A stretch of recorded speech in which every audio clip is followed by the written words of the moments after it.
Hapana, mambo bado yako moto kwelikweli huku katika shirikisho la soka la Tanzania TFF, kwa kile ambacho kinachoelezwa kwa wakati huu, ambapo maamuzi ya kikao yameweza kupatikana. Kile kikao kizito ambacho kimeweza kufanyika, kikao ambacho kimeweza kuwakutanisha viongozi wa pande zote mbili kwa kile kilichoweza kutokea katika mchezo wa dabi ya Kariakoo kuweza kufikiwa mpaka kuahirishwa. Sasa mimi nimekusogezea yale ambayo yameweza kujiri katika kikao hicho, ambapo inaelezwa ya kwamba kila kitu kimeweza kufikia bayana. Utakwenda kujua ni yapi hayo ambayo yameendelea, ila kabla tujaendelea nikukumbusha kwamba kama ni mara yako ya kwanza kabisa unatembelea katika chaneli ya Wina Media, ajua kwamba umepitwa na taarifa nyingi. Sasa ili usiendelee kupitwa na taarifa zetu, cha kufanya ni kitu rahisi kabisa. Kwenye simu yako ni kubonyeza tu ano jekundu liloandikwa no subscribe, na kisha ukabonyeza alama ya kengele iliyoko hapo chini pembeni. Kufanya hivyo kutakuwezesha wewe kupata taarifa zetu popote pale unapokuwepo, pasipo kuweza kuhangaika huku na kule kwenye kutafuta taarifa. Taarifa zinakuwa zinakufikia moja kwa moja kwenye simu yako. Hii hapa ni Wina Media, karibu tuzungumze kuhusiana na hili linaloendelea.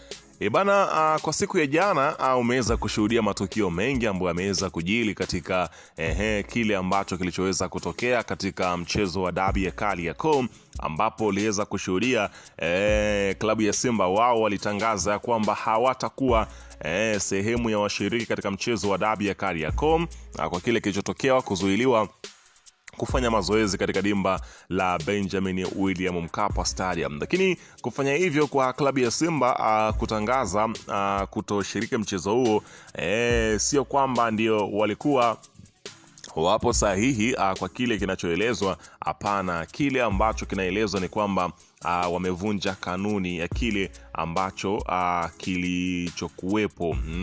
Unaona bana, haikustahili kufanya vile kwa klabu ya Simba kuweza kufikia maamuzi ya kukataa mchezo. Kwa mujibu wa kanuni ambavyo inaeleza ni kwamba kikao hicho kimeweza kuzingatia kanuni ambavyo zinavyosema juu ya kile ambacho kinachoendelea kwenye kikosi chao, ambapo inaelezwa kwamba mara baada ya klabu ya Simba Sport Club kuweza kufanya hayo maamuzi, wakaenda kupitia sheria na kanuni na taratibu zote za FIFA zinaeleza vipi pindi ambapo mtu akiweza susia ama kutokufika katika mchezo, utaratibu unakuwa uko vipi kwa kile ambacho kinachoelezwa. Sasa mimi nimekusogezea hapa kanuni kwa timu yoyote ambayo haitoweza kufika uwanjani. Kila kitu kimeweza kuwekwa wazi katika kile ambacho kimeweza kuonyeshwa. Unaona bana, katika mchezo wa ligi kuu inapotokea klabu kutoridhika au kwa mahitaji ya kupinga jambo lolote, inawajibika kuwasilisha malalamiko ya bodi ya ligi kuu TPLB itakayosikiliza na kuyatolea maamuzi na kuyapeleka kwenye kamati nyingine husika kati ya TFF kwa maamuzi. Upande wote ambao hujaridhika na maamuzi ya malalamiko yaliyotolewa unaweza kukata rufaa. TPLB inaweza kupeleka jambo lolote kuhusiana na ligi kuu kwenye chombo husika kujadiliwa na kuamuliwa bila kujali kulalamikiwa au la.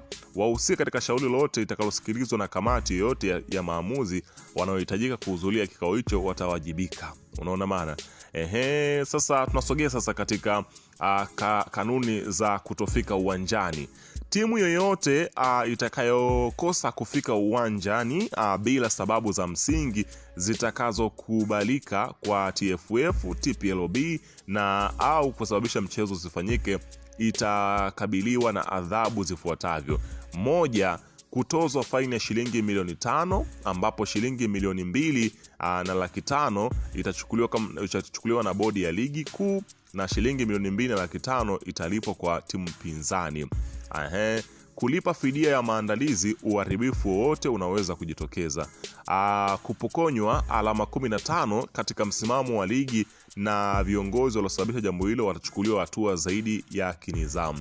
Endapo timu itakuwa na alama pungufu ya 15 itakuwa na alama hasi kwa kiasi kisichopungua kwenye msimamo wa ligi. Endapo timu itamaliza msimu wa ligi ikiwa na alama hasi, itaanza na alama hizo hasi katika msimamo wa ligi kwenye msimu unaofuata wa ligi, aiza ligi ya azi yake. Unaona bana, kama mfano ikishuka daraja kule likoshuka, huko bado deni linaendelea kulipwa, itapoteza haki ya kuchukua gawio lake la mapato ya mchezo huo. Kiongozi yoyote atakayebainika kushiriki au alishawishi au alikuwa chanzo au sababu ya timu kutotokea uwanjani bila ya sababu za msingi atafungiwa kwa kipindi cha miezi 12. Kifungu kingine kinasema inaweza kukabiliwa na adhabu zaidi kama ambavyo TFF TPLB itahitaji kuchukua hatua zaidi kadiri inavyoona inafaa.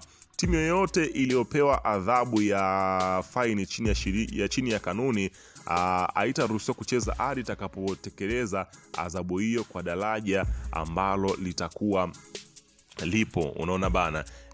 Kwa hiyo klabu ya Simba wakati wanafanya maamuzi ya kuweza kufikia maamuzi yao ya kutangaza kuhususa mchezo huo, kabla ya bodi ya ligi kuja kutangaza haya ambao wameweza kuyatangaza, ya kuweza kufikia maamuzi ya wao binafsi kuweza kusimamisha mchezo huo mkubwa kabisa, mchezo ambao ulikuwa mbeba hisia za watu wengi, basi bila shaka kile ambacho kilichoweza kwenda kutokea hilo pengine Simba wanakwenda kukutana na kazi hiyo kama endapo shirikisho la soka TFF wataamua kufanya ama kupeleka kwenye haki kabisa. Lakini unaambiwa barua ya wazi kwa rais wa vilabu Afrika yahusu rais wa vilabu vyote Afrika kuzuia Simba kufanya mazoezi, aibu na uhuni katika soka.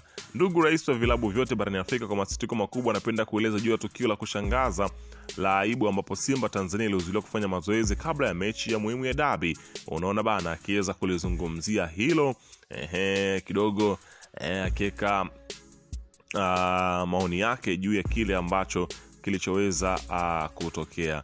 Unaona bana, kuhusiana na kile ambacho hapa kinachoendelea kwamba Simba wapo juu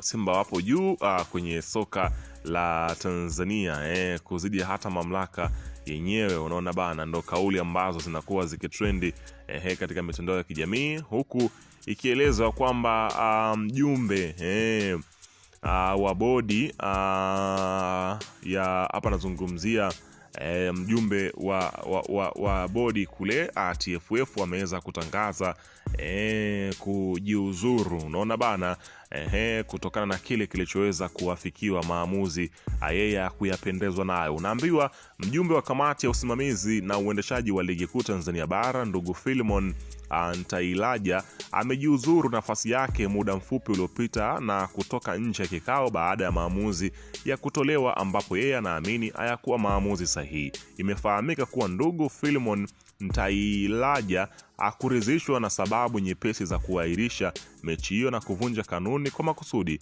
Ndugu Philemon Ntailaja rasmi sasa ameamua kujiondoa katika nafasi zake za kuiongoza kwenye mpira wa Tanzania.